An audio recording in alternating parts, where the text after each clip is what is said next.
7 रंग एउटै आकृति, हरेक दिन फरक प्रस्तुति। कार्यक्रम इन्द्रेणी। नमस्कार, अन्तर्राष्ट्रिय इन्द्रेणीमा यहाँलाई स्वागत छ श्रोता। आजको यो संस्करण लिएर म दिवा भट्टराई उपस्थित भएको छु। आज हामी अन्तर्राष्ट्रिय इन्द्रेणीको विशेष संस्करण लिएर आएका छौं। नेपालका लागि पाकिस्तानका राजदूत सैयद हैदर शाहसँग हामी कुराकानी गर्नेछौं। सन् 2020 को नोभेम्बरदेखि नेपालमा राजदूतका रूपमा रहनुभएका शाहसँगको कुराकानी आजको कार्यक्रममा हामी समेट्नेछौं। पाकिस्तान र नेपाल बीच कूटनीतिक सम्बन्ध स्थापना भएको 62 वर्ष पूरा भएको छ। त्यसैगरी नेपालमा पाकिस्तानले आफ्नो दूतावास स्थापना गरेको 60 वर्ष पुगिसकेको छ। दुई देशबीचको सम्बन्धका विभिन्न आयामबारे आज हामी कुराकानी गर्नेछौं। उहाँलाई स्वागत गरौं। सर, नमस्कार, you are welcome. Thank you very much. Thank you. How is stay in Nepal been here since 2020 November to date? So far, so good. I really enjoy it. I love Nepal and the welcome that I received here in Nepal by the government, by the civil society, by the people. They've all been very cooperative, very friendly. So I enjoy the hospitality, the friendship, the warmth, and also the beautiful weather. Basically, from being a Nepali girl or woman, I feel Pakistan and Nepal's people-to-people relation is so good. How do you see it? I cannot agree more. I think there is that traditional warmth between the two countries. I can feel it at a personal level when I meet people. There is that warmth, that association, that affiliation, and it's very heartwarming to see that kind of friendship. And when I meet people who have been to Pakistan, they also carry very fond memories. And similarly, people who have been to Nepal, they also have very positive views of the people, the society, and the welcoming nature of Nepal. So I think at a people-to-people level, there is that warmth between the two countries. As far as people-to-people relationship also goes to hand-in-hand with tourism. Nepal and Pakistan are not sharing so much of tourists to each other. How do you see that? I think you're absolutely right. There is potential for tourism. Nepal is I think foremost in terms of harnessing its tourism potential, and in Nepal it contributes significantly to your GDP, to your economy. In Pakistan, we are also trying to promote and develop our tourism sector also. There is a lot of potential for tourism in Pakistan. And what we are trying to do now is to try to see how we can harness the complementarities of the two countries, how to develop the synergy in the tourism sector in particular, because there is a lot of scope for cooperation between the two countries. There is something we can learn from Nepal in terms of hotel management, for instance, the training and the hospitality industry. We can share experiences. There is a scope for mountain tourism. There is scope for religious tourism. So there is much to for cooperation between the two countries in terms of tourism, in terms of attracting tourists from each country to visit the other country, as well as for tourists from abroad, from third countries. So in all areas there is potential, and this is our endeavor to explore that. And there is a working group which is formed between Pakistan and Nepal, and we are trying to organize its meeting at the earliest so that we can discuss these issues more structurally to take it more forward. What is this coming its weight for not letting it go further in tourism? I think it is. I think the important thing is that there is willingness and interest on both sides. I think it is appreciated on both sides that there is potential for cooperation, and I think this is one area where we are focusing our attention now with greater force this time. And we hope that I don't find that there would be any obstacles. I think we only need to harness the energy and to channelize in this direction. I think I don't see much of a problem. I think we should be able to use our potential to for common benefit, for mutual win-win, both sides. Just to be in a lighter note, do you think as Pakistanis, Nepal is a similar terrain? And for Nepali also, it's a similar terrain. We know the people, we know the culture, we are familiar to it. So it's not fascinating enough to flourish the tourism? Is that the thing? No, I don't think so. You see, there is, you would appreciate that a lot of tourism in each country is domestic, right? So that does not deter people from visiting their own country, right? Similarly, and what propels domestic tourism is that there is ease of travel. So if we can have ease of travel, I think Nepal and Pakistan would be good tourist destinations. The distance is not that much.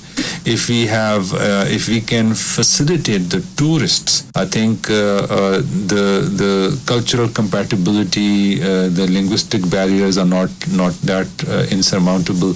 So in that case, I think there is potential. There is potential for people to go there and to visit different places, and I think it is an untapped potential. I can't agree more. And the direct flights, which has not been happening in so many years from Kathmandu to Pakistan, it can also further go from the tourism to the another level of trade and all. The flights are not happening. So what can the governments from two countries can do with it? I'm one of my priorities is to explore ways and means to resume direct air connectivity. We used to have because it is a business, right? Flights are business. Yeah, we have an air services agreement. The two countries have been running direct flights, Nepal Airlines and PIA, Pakistan International Airlines, and now we are trying to revive that linkage, and hopefully we should be able to do that soon. So it is in the works. We are working on it, and we hope that it can be resumed at the earliest. We understand and appreciate the importance of direct air connectivity for people-to-people contact, for businesses, for other contacts between the two countries. So there are a number of ways in which direct air connectivity benefits the people on both sides. So we are fully mindful of it. We are working on it. Hopefully it should be revived soon. From the government of Pakistan, what do you suggest Nepali government to do for the direct flights initiative more? Do you expect something more from them? I've met people in the government of Nepal, and in fact, at the very highest level, Nepalese government is also very keen to establish that direct air connectivity, and I think the response that I have got from my counterparts and different senior officials in Nepal has been very positive. So I think again it's one area where there is no dearth of desire and commitment. The only issue is to get in place the mechanics, the nuts and bolts, how to go about it, how to do it. So we are working on it, and I think the willingness and commitment and interest is on both sides. I was trying to go further with the flights because in Nepal we are opening another international airport in few months. After 2 months, and then we are having another airport opening in few months. It's 80% done, and we are having untapped markets to be open. So willingly, Pakistan will be interested in it. Yes, hopefully, and there is another aspect of it. I wish you good luck with these new upcoming airports. I think it would be very good and beneficial to travel to Nepal and within Nepal, and it would further facilitate the flow of tourists to Nepal, and I think it would be good for Nepal's economy. So all the best wishes for those projects. And at the same time, I think another important factor we need to keep in mind is that the COVID pandemic, which had disrupted international air traffic considerably, now hopefully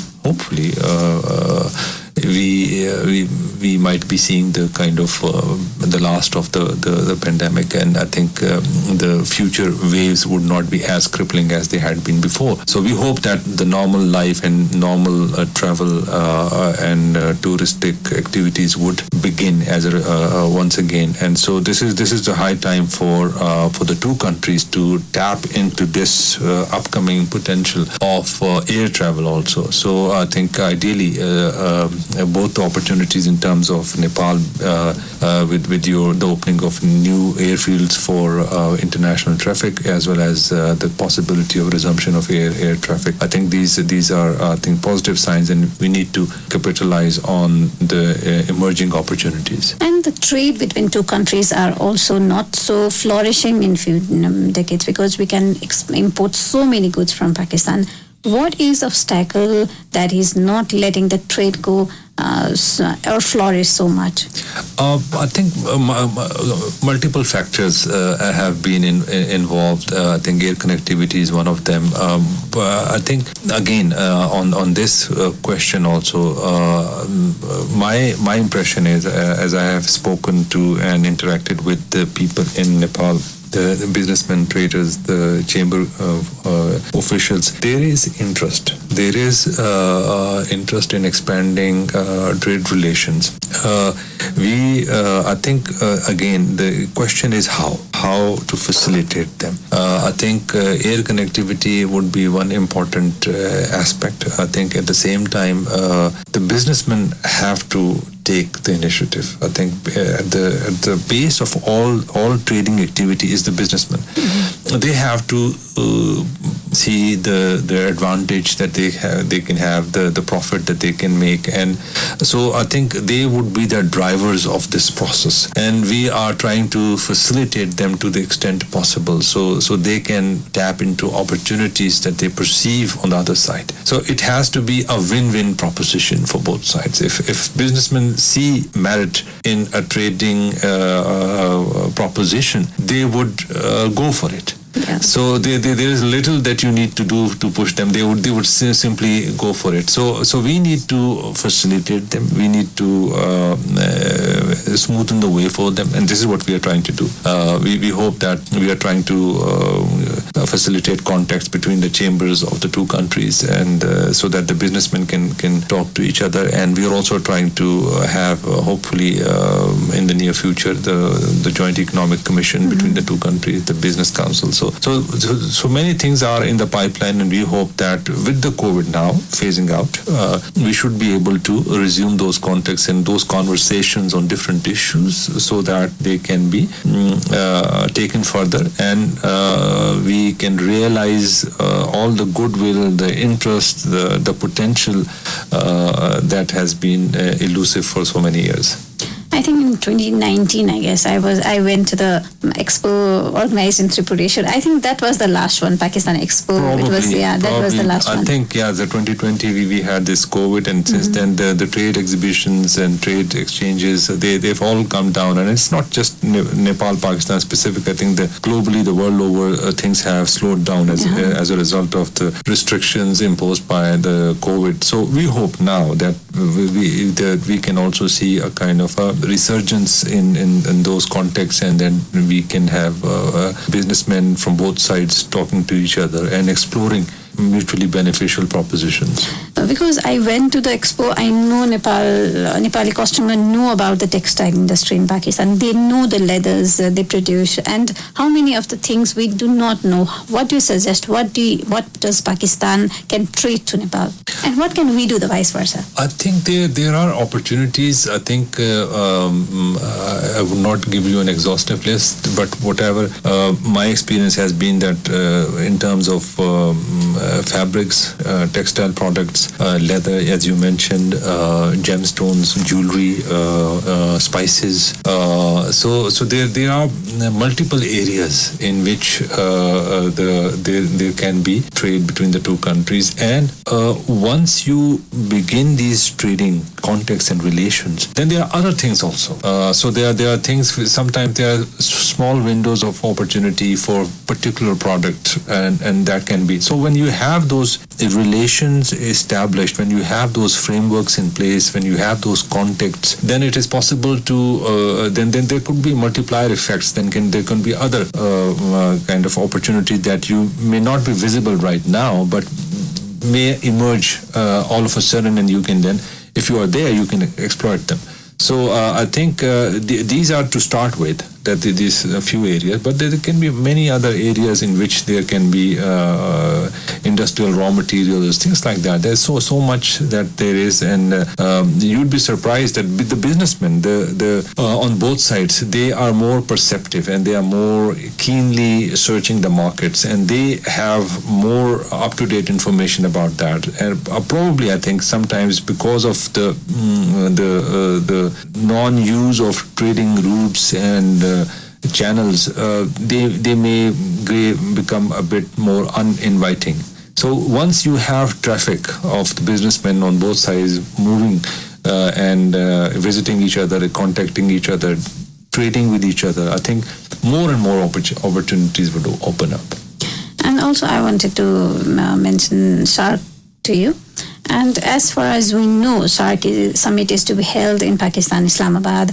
And what does Pakistan expect from Nepal to revitalize SAARC? Well, SAARC, to begin with, I think it's one organization which was established for the socio-economic benefit of the people of South Asia. So it's very important that it is a people-centric organization working for the benefit of the people, because we have so many common challenges of poverty, socio-economic development across South Asia. So no exception, some more, some less, but we have so much to do for the prosperity of people, for their development. So we are all in different stages of development, but the need for cooperation and helping each other is there. So SAARC, unfortunately, has not been able to play that role, and for the last few years, you understand that this process has been kind of suspended. So we hope that it can be revived soon. We are appreciative of the position and the support that the Nepalese leadership has provided, and their position about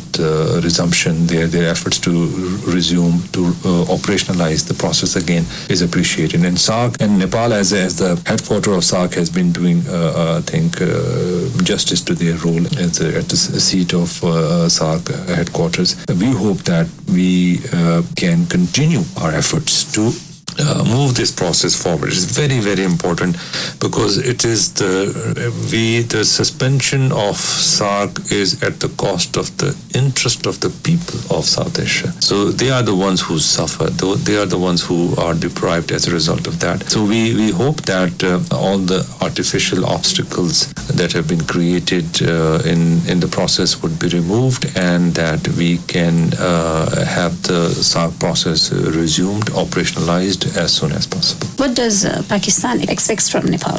I think Nepal has been very supportive. They have been, and we hope that like Nepal, other countries would also appreciate the need for the resumption of the SAARC process. I think we need to go beyond our immediate and look into the future and see what we are missing as a result of this suspension of the SAARC process. So we are thankful to the Nepalese support that we have received. We hope that other countries could also similarly support this process to make this SAARC process active again. Sir Diwa, when he came to office, he made a statement that he wants to revitalize SAARC as soon as possible. He did that. So do you think, as Nepal is trying for SAARC to work, but Afghanistan crisis also is creating a problem, what is Islamabad's stand in it? I think it's the situation in Afghanistan has been, I think Afghanistan has been going through difficult times for a long time. We feel that the current situation is fraught, but at the same time, it is an opportunity for the Afghan people to come together and to take hold of their country and to move towards peace. So there is an opportunity for them to do that, and they would need the support of international community in general and of the countries in the region in particular, including SAARC. Purposes of SAARC could be to help countries like Afghanistan, which is in facing a difficulty at the moment. So I think the situation in Afghanistan would probably can be used to argue for a greater role of SAARC to help one of its member countries in this period of need. So we hope that rather than being a difficulty for SAARC, it could be a kind of a rallying point for the members to come together and assist Afghanistan. 4 years back, we had a high-level meeting a visit from Pakistan to Nepal. Can we expect it more? they have been good, warm relations between Pakistan and Nepal, and at the highest level also there have been exchanges, and those have been memorable exchanges from the two countries to each other, the leadership, and I think that tradition needs to continue. There has been some slowdown because of SARC. It has affected every international interaction across the board, so our two countries are not an exception. But now, I think since the resumption of normal interaction and state-to-state visits are now becoming more practical, we hope that this high-level relations and contacts between the two countries would also resume, and we visits from Nepal also to Pakistan, and we hope that the leadership from Pakistan could also visit Nepal. Also, Nepali scholars are given so many opportunities in Pakistan to study. What are the plans regarding it for future? We are very happy about the collaboration between our two countries in education sector, and we are happy to see, and I've met many Nepalese who studied in Pakistan and who are now working in Nepal and contributing to your society. And we hope that this process continues. We are trying to expand the number of scholarships for Nepalese students to go and visit Pakistan. We have a technical assistance program for Nepalese students. And then there are also opportunities for Nepalese students to go and study on their own. Apart from that, we are also providing some scholarships here in Nepal for Nepalese students. So we hope that this process continues, because you would appreciate that going to another country and studying there, for instance in Pakistan, for Nepalese students, not only are there cultural similarities which makes their studies and their entire experience more memorable, but they also carry with them fond memories, and they make my task easier, because I'm not the only ambassador. There are so many ambassadors of Pakistan now in Nepal. So we appreciate the value. It's a force multiplier. So each student who studies in Pakistan becomes an ambassador for us, for our country. And so we are fully cognizant of the importance this educational exchange plays, and we hope that it can be further enhanced in the years to come. Do you have any plans to expand in other subjects or other streams and students, number of students? Of course. This is also our plan. You are absolutely right that we need to branch out into other areas also, because traditionally the focus has been on engineering, medicine, and pharmacy. These are very important areas, but there could be other possible avenues in which the Nepalese students would be interested, and we are very much interested in exploring those possibilities also. As the students you mentioned, I have a brother-in-law who studied his master's in surgery in King Edward in Lahore, and he talks about the biryanis and the rice, always the food. He talks so much. And what are the memories food you have had in Kathmandu? I have a very good experience of the Nepalese food. I'm just forgetting the name of this, the dumplings. What is it? Momos, yes. This is my favorite. It's really, I love it. Have you been to the streets of Kathmandu to eat some momos or anything you prefer? In the streets of Kathmandu. Have you been there? Yes, I walk around. I wherever I get an opportunity, I like they're so similar. The pakoras and the tea. It's so similar. The food is I mean, we don't feel as if we are out of Pakistan. It's the same thing. I mean, it's very homely, and the food is very, very similar. And have you been to other parts of the country to know the culture, to the people? Have you interacted with them? Yeah, unfortunately not much because of COVID and other preoccupations. But I did visit Chitwan. And that's my hometown, to mention. It's a lovely place and beautiful. This natural park, the elephant ride, the canoe. That was really wonderful. The only lament is that we did not see any rhino that day. Oh, really? That's so sad.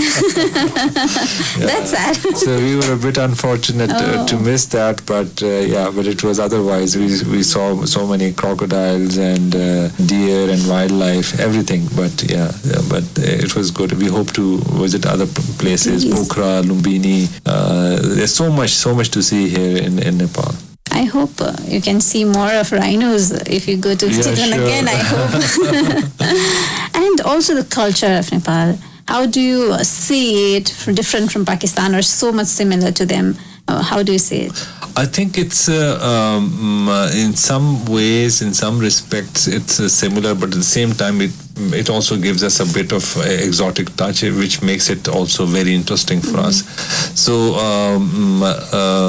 in some, I think in some dress, it's very similar. I see many women wearing what we call shalwar kameez, and so that is very similar. And the lifestyle, I think, is not very much different. And the simplicity, especially the northern areas of Pakistan, I think there are more similarities. But we find, I think, it's an interesting mix. So it is very similar, and yet it is exotic also. So which enhances its charm for us. What do you find so exotic? I was interested in it. Okay, so I think some of the Buddhist monasteries and the architecture. So Pakistan had historically been the seat of a lot of Buddhist sites, and many Buddhists used to live there in different parts of Pakistan. But they are only now, but that was thousands of years ago. Here it is still there. So that is kind of, you can say, the continuation of those traditions. So it's very historic, and so, but we don't find that in Pakistan now. In such, we have relics, but now the monasteries you have, that is something, I think, from a touristic perspective, this is something very kind of eye-catching for us. It's different. It's very colorful, the golden red. That's us. Yes, yes. So it's different and it's attractive, and it gives this exotic feeling to it also. It's ancient city, so there's so many things to fascinate. You have that unbroken linkage to history. Yeah. So that is also very fascinating. Thank you so much. Yeah. We appreciate so much. Thank you. We are at the end of this interview. Do you think the relationship between neighbors have been affecting our relations? Do you agree with that? I would say hopefully not, because Nepal is a sovereign country and it takes its decisions on its own, just like Pakistan, and we all believe in sovereign equality and independent foreign policies. So I don't think in those terms. I think the relationship between our two countries has been robust, has been very cordial, warm, and has been strengthening over the years. We hope that this process would continue. As I mentioned earlier, the people-to-people contact between the two countries remains very vibrant and very strong. And that is, I think, the pivotal, I would say, element, because that drives the entire relationship. An ordinary Nepalese perceives Pakistan and how an ordinary Pakistani perceives Nepal. So I think that is the crucial thing. And I think at that level, we have a huge reservoir of goodwill and affection for each other. And I think that also percolates into the political domain also. The political leadership is also informed by this warmth and mutual affection. And I think we would be able to further cement our relationship further as we go. Thank you so much, Mr. Ambassador. You gave so much of time to us. Thank you very much for inviting me and for the interview. धन्यवाद तपाईलाई. धन्यवाद. श्रोता, आज हामीले नेपालका लागि पाकिस्तानका राजदूत सैयद हैदर शाहसँग कुराकानी गर्यौं। यससँगै आजको अन्तर्राष्ट्रिय इन्द्रेणी विशेष संस्करणको समय पनि सकिसकेको छ। म दिवा भट्टराई बिदा माग्छु। नमस्कार।